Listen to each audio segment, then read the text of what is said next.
What if the moment a man pulled a stranger from a raging river, he unknowingly saved the woman who would change his life forever? The Montana sun burned hot over the land that summer of 1878.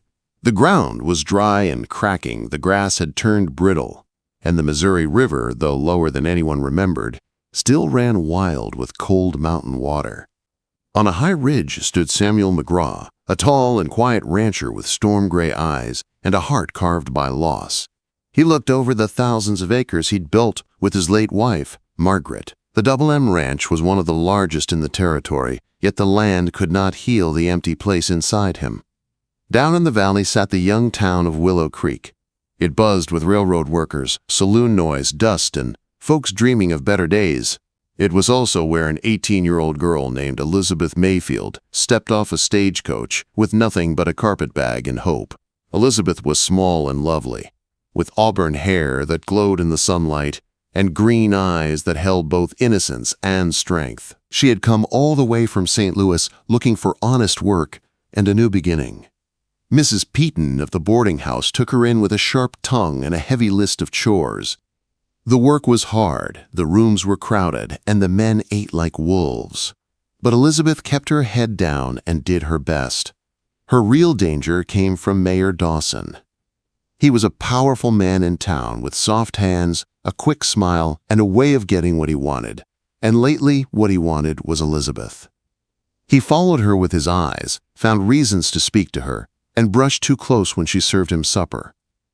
The other girls whispered warnings, but Elizabeth tried to avoid him and hold on to her dignity. To escape Dawson's eyes, Elizabeth began walking by the creek early each morning. She loved the quiet, the cool air, and the way wild roses scented the breeze. One morning, she took a small basket to gather wild strawberries. She followed the water farther than she ever had, humming gently as she picked fruit. Then, the bank beneath her feet crumbled. She slid down the steep dirt slope, her basket flying, her hands grabbing for anything that might stop her fall. But nothing held. She plunged into the icy river. The cold stole her breath. The current twisted her under before she could scream. Her heavy dress dragged her down. She kicked and fought, but the river tossed her like a leaf. She surfaced once, choking, only to be pulled under again. Terror filled her chest as water rushed into her nose and mouth. She was alone, helpless, dying. Then, faint through the roaring water, she heard hoofbeats. A moment later, strong hands caught her wrists. A rope pulled tight around her arms. Someone hauled her toward the bank with strength that fought the river itself. She felt herself lifted, dragged, and finally thrown onto solid ground. She coughed out river water, hair glued to her face, dress clinging to her in heavy folds. Her whole body shook. When she finally looked up, she found herself staring into a pair of storm-gray eyes set in a face lined by sun and grief. Samuel McGraw. "Can you hear me, miss?" he asked, breath rough from the effort of pulling her out. Elizabeth nodded weakly. "You nearly drowned," he said, "river's running strong today." She tried to sit up straighter, trembling. "Thank you. I didn't see the bank give way." Sam took off his coat and wrapped it around her shoulders. His hands were warm, steady, gentle. "You're cold. You need a fire and dry clothes. My ranch house is closer than town." Elizabeth froze. "No, please. If I go back drenched, Mrs. Peaton will scold me. And if Dawson sees me like this, he'll spread terrible lies. I'll lose my job." Sam's jaw tightened. He had seen Dawson watching her in town. He had heard the talk. He wasn't a man who stepped into other people's problems. Not anymore. But this girl, shaking in front of him yet holding her chin high, stirred something he thought was long dead. "My housekeeper can help you," he said firmly. "You'll be safe there. No one will bother you." Elizabeth hesitated, torn between fear and survival. Finally, she whispered, "All right." Quote. Sam lifted her onto his horse, settling her carefully in front of him. She felt the heat of his body behind her, his arms steady around her as they rode. The world blurred through her tired eyes. By the time the ranch house came into view, a solid, beautiful two-story home of logs and stone, her breath caught. "It's beautiful," she said softly. "It was my wife's design," Sam said in a low voice. She believed a home should stand strong no matter what storms hit it. Mrs. Chen, the small, sharp-eyed housekeeper, appeared as soon as they arrived. She hurried Elizabeth inside, clucking over her soaked clothes. Soon Elizabeth was in a warm bedroom, wrapped in blankets, sitting beside a cup of hot tea. But downstairs, Sam received a message from one of his ranch hands. Gossip was already spreading in town. Dawson had men out looking for Elizabeth. He claimed she ran off with a rich rancher. He was stirring trouble, twisting the story before the truth could catch up. When Elizabeth heard this, her face went pale. "If I go back, they won't believe me. Dawson will say anything to ruin me." Quote, "You won't go back," Sam said. "Not yet. But I can't stay here. It isn't proper." "Better improper than ruined," Sam said. "You'll stay until the talk settles. Mrs. Chen will watch over you, and I give you my word, you're safe under my roof." Elizabeth looked up at him, searching his eyes. Something solid and true reflected back at her. "All right," she whispered. "I trust you." She didn't see the rider watching from across the river that morning. One of Dawson's men. He turned his horse and raced toward town, ready to spread the news that would set danger rolling straight toward the Double M Ranch. Elizabeth had no idea her rescue was only the beginning. Who would have guessed that a single act of kindness could pull two people into the center of danger neither of them saw coming? Elizabeth spent her first day at the Double M trying to understand how her life had changed in a matter of hours. One moment, she had been picking berries by a peaceful creek. The next, she had been fighting for her life in a cold river. Now she was wearing one of Margaret McGraw's dresses, eating warm biscuits in a ranch kitchen, and trying to make sense of the storm she knew Mayor Dawson was about to unleash. Mrs. Chen kept her busy with work, refusing to let her sit still long enough for fear to take root. They washed windows, aired curtains, scrubbed floors, and polished furniture. With every task, the house began to feel less like a stranger's place and more like a protective shelter around her. But the memory of Sam's coat around her shoulders and those storm-gray eyes stayed close in her thoughts. Late in the morning, the sound of hooves thundered into the yard. Elizabeth rushed to the window and saw Sam riding in with a group of his men. One cowboy had his arm wrapped tight to his chest, blood soaking through the sleeve. "Trouble," Mrs. Chen muttered, hurrying downstairs. Elizabeth followed. When she reached the kitchen, Sam was helping the injured young cowhand onto a chair. The boy's face was pale. "Wire fence snapped," Sam said. "Cut deep." Mrs. Chen pulled a knife, needle, thread, and whiskey from a cupboard with practiced speed, but she needed help. "Miss Elizabeth, you hold," she ordered. Elizabeth didn't hesitate. She held the wound closed, while Mrs. Chen stitched, her hands steady despite the blood. Sam stayed close, offering his man gentle words of comfort. Elizabeth felt the warmth of his presence behind her, like a silent promise that she wasn't alone. When the boy finally fainted from pain, Sam carefully lifted him into a spare room. Elizabeth followed to tend him through the afternoon. She kept the fever from rising, wiped sweat from his brow, and gave him water in small sips when he woke. Near sunset, Sam returned to check on the boy.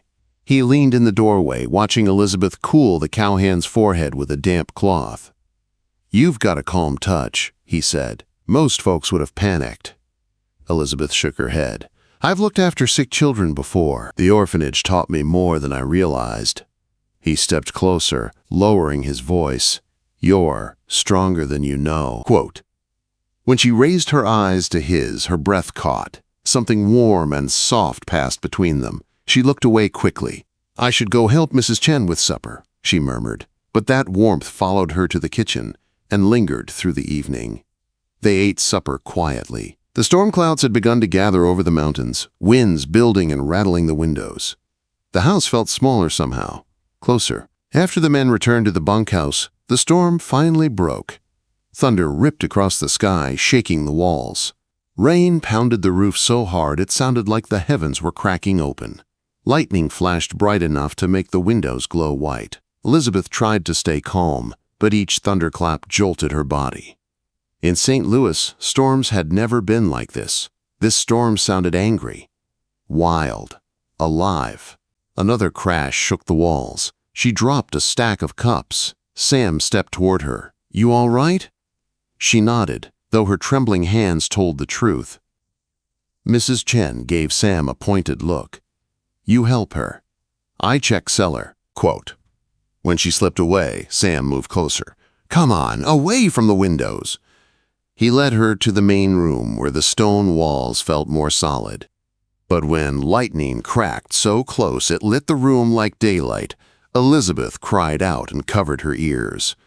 Sam pulled her gently against him. "It's all right," he murmured. "Storm sounds worse than it is." But he didn't let her go. Elizabeth pressed her cheek to his chest, listening to the steady beat of his heart. It drowned out the thunder. It calmed her. She breathed in the scent of rain and leather, and something warm she was beginning to recognize as him. "Tell me a story," she whispered before she could stop herself. Sam tensed, then slowly sat with her on the sofa, keeping one arm around her shoulders. His voice was low and steady, rumbling through her like a lullaby as he spoke of his early days in Montana, building fences, breaking horses, carving out his ranch acre by acre. Then he spoke of Margaret. He talked about seeing her for the first time, about falling in love with a girl who played piano at a church social, about the dreams they'd built together, and how he lost her. His voice broke just slightly. Elizabeth felt her heart ache for him.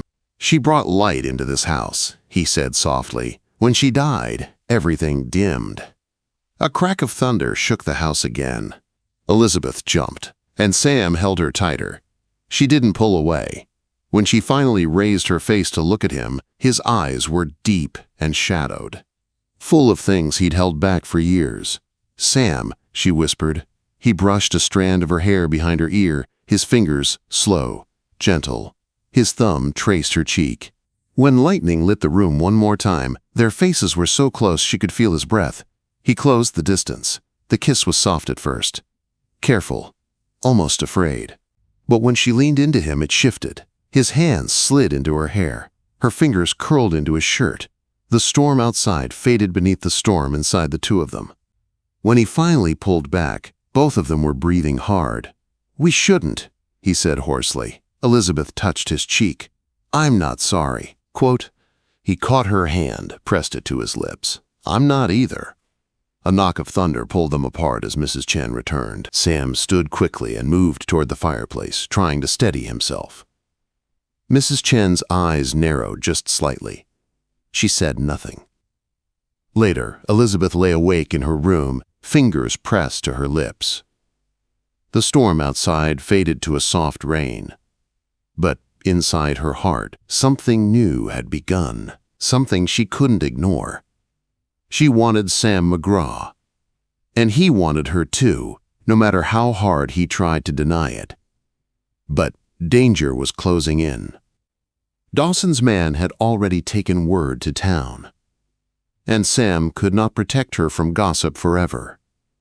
By dawn, the first shots of trouble had already begun to echo across the valley. What if the man who saved your life became the only person willing to risk everything for your future? 2 mornings after the storm, and the kiss that neither Sam nor Elizabeth could forget, the trouble that had been building finally reached the Double M Ranch. It came on the back of a supply wagon, driven by Will Patterson, who looked nervous even before he spoke. "Mr. Sam, you better hear this," Will said as he took off his hat. Elizabeth stood beside Sam on the porch, hands folded tight. Will glanced at her with sympathy. "Miss Mayor Dawson's talking wild in town. Says you stole from Mrs. Peaton. Says you tried to seduce him. Says you ran off with Sam for money." Elizabeth felt her stomach drop. "That's all lies." "I know," Will said quickly. "Most folks know Dawson's full of hot air. But he's stirring up trouble. The sheriff's getting pressured. There's talk of a posse coming out here to rescue you." Sam's hand moved to the revolver at his hip. "Let them try." Elizabeth grabbed his arm. "Sam, no." "Please, I don't want bloodshed."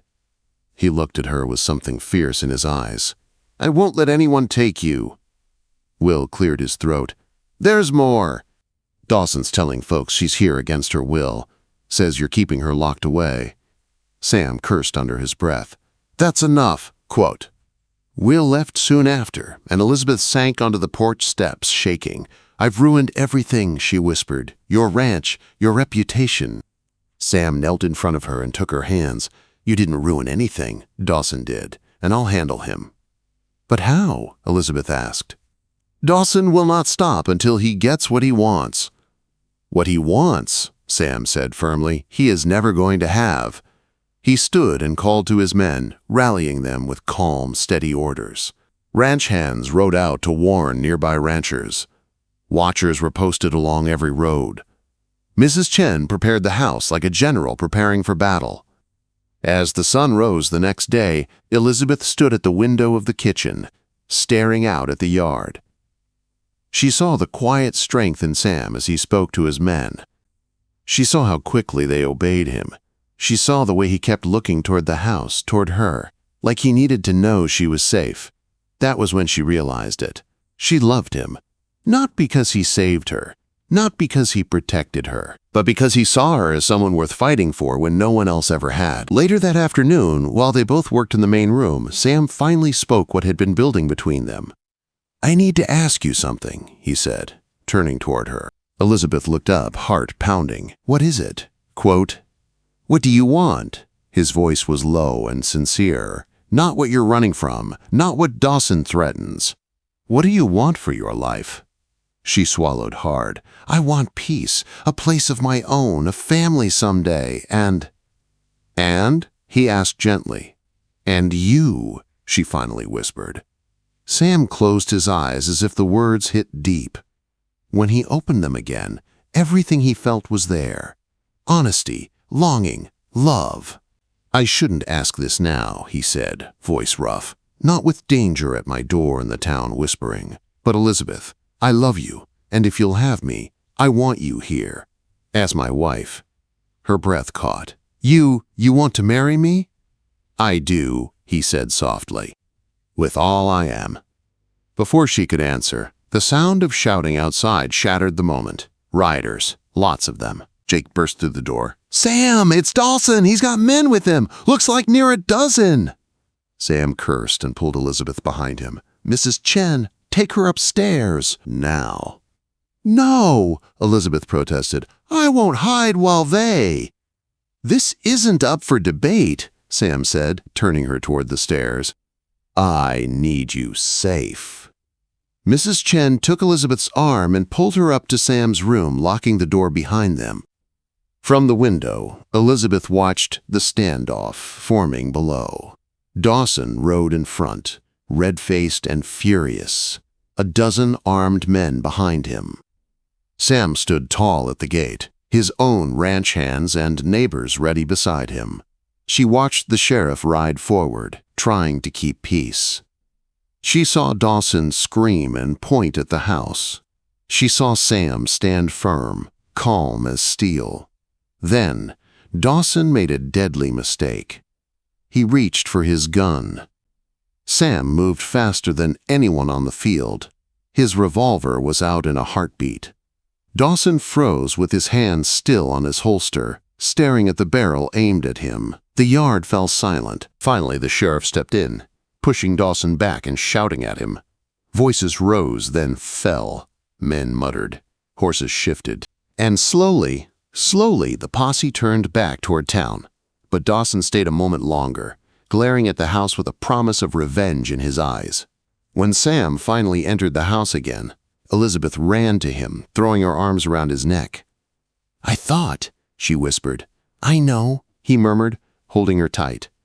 It's over, for now. She pulled back and looked into his eyes. Your question, my answer is yes. I'll marry you.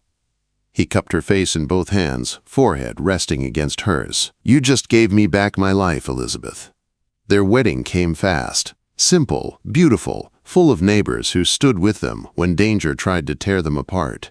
Dawson returned one last time with violence in his mind, but he never left the ranch alive. Mrs. Chen's steady hands and Sam's sure aim saw to that. By sunset, Sam and Elizabeth stood hand in hand before the fireplace, husband and wife. Life on the Double M blossomed from that day forward. A few months later, Elizabeth's belly rounded with their first child. They built a new home on the Eastern Rise. They filled it with laughter, love, and the promise of a future stronger than any storm. One quiet evening, Sam rested his hand on Elizabeth's stomach as their unborn child kicked. "You know," he said softly, "the day I pulled you from that river, it wasn't just your life that changed." Elizabeth smiled, leaning in as he kissed her gently. "It was ours," she whispered. And under the wide Montana sky, they chose forever, every single day.